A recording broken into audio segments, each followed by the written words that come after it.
آج کا ہمارا عنوان ہے کمپرومائز یا سمجھوتا۔ سمجھوتا برگشتگی کا خاموش قاتل۔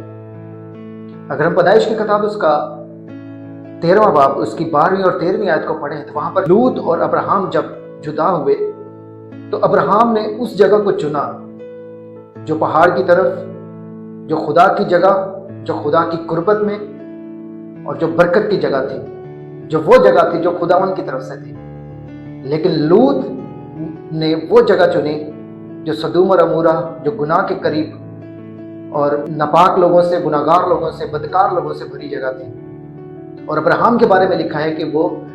چونکہ وہ خدا کی قربت میں تھا، خدا کی چنی ہوئی جگہ کے قریب تھا، تو وہ برکت پاتا چلا گیا، خوش ہوتا چلا گیا اور خوشحال ہوتا چلا گیا۔ لوط نے جو ہے اگر اس نے سمجھوتا کیا ہے اس جگہ سے، اپنے چناؤ کے ساتھ اس نے سمجھوتا کیا، اور وہاں پر لکھا ہے کہ اس نے سدوم اور عمورہ کے قریب ڈیرا لگایا ہے، مطلب اس نے سمجھوتا کر لیا اس جگہ کے ساتھ۔ یہ لوگ خدا کی قربت میں نہیں ہیں، اسے پتہ چل گیا ہوگا، لیکن پھر بھی اس نے اس جگہ کے ساتھ سمجھوتا کیا، ڈیرا لگایا، رہ گیا، رک گیا اس جگہ پر جو گناہ سے بری تھی، جہاں پر خدا کا قہر نازل ہونے کو تھا۔ آج ہماری زندگی میں بہت دفعہ ایسے چیلنجز آتے ہیں، آج ہمیں بھی بہت دفعہ ایسی چوائسز کا ہمیں سامنا کرنا پڑتا ہے، ہمیں بھی ایک رستے کو چننا پڑتا ہے جیسے لوط کو چننا پڑا۔ ہمیں بھی اس طرح سے بہت دفعہ ہمیں چننا پڑتا ہے، ایسی جگہ کا انتخاب کرنا پڑتا ہے، کسی ایک جگہ کا۔ اور جب اگر ہمارا چناؤ اگر غلط ہو جائے تو پھر بہت دفعہ ہم سمجھوتا کرتے ہیں اپنے چناؤ کے ساتھ، ہم اس غلط کے ساتھ ہم بھی سمجھوتا کر لیتے ہیں، ہم گناہ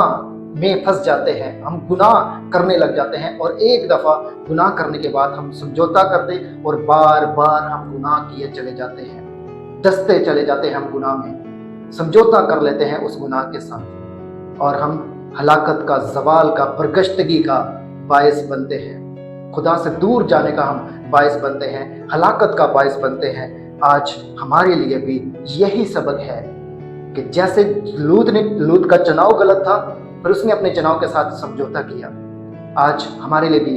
یہی سبق ہے۔ دوسرا تموتھیوس اس کا 2 باب اس کی 22ویں آیت میں لکھا ہے کہ جوانی کی خواہشوں سے بھاگ۔ بہت دفعہ ہماری جسم کی خواہشیں، ہماری جوانی کی خواہشیں،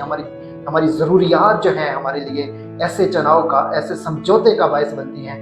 جو ہمیں خدا سے دور لے جاتا ہے، جو ہمیں ہلاکت کا، برگشتگی کا جو ہمارے لیے باعث بنتا ہے۔ یاد رکھیں، سمجھوتا ہمیں اس جگہ لے جاتا ہے، ایسی جگہ لے جاتا ہے جہاں ہم کبھی نہیں جانا چاہتے۔ اس لیے خداوند کی رہنمائی کو مانگیں، خداوند کی حکمت کو مانگیں، خداوند کی مدد کو مانگیں، اس کی قوت کو مانگیں، تاکہ ہم کبھی زندگی میں ایسے گناہ کے ساتھ، ایسے چناؤ کے ساتھ ہم سمجھوتا نہ کرنے پائیں جو ہمارے لیے زوال کا، ہمارے لیے برگشتگی کا باعث بنے۔ خداوند آپ سب کو برکت دے۔ اے خداوند، ہم تیری شکر گزاری کرتے ہیں تیرے کلام کے لیے، جہاں روز تازہ جو بند اور گودے میں سے ہو کر گزر جاتا، جو ہمیں اے خداوند اچھائی اور اے خداوند برائی کی ہمیں تعلیم دیتا، جو ہمیں نیکی اور بری کی راہ کی تعلیم دیتا۔ اے خداوند، ہم منت کرتے ہیں کہ اے خداوند، جیسے لوط نے غلط چناؤ کیا، پھر اس نے سمجھوتا کیا اور دستہ چلا گیا اور برگشتگی کا باعث بنا، اے خداوند ہم کبھی ایسا چناؤ نہ کرنے پائیں، ہم کبھی برگشتگی کا، ہم کبھی ایسے سمجھوتے کا سامنا نہ کرنا پڑے، اے خداوند، جو ہمارے لیے زوال کا باعث ہو۔ یسوع کے نام میں مانگتے ہیں، آمین، آمین۔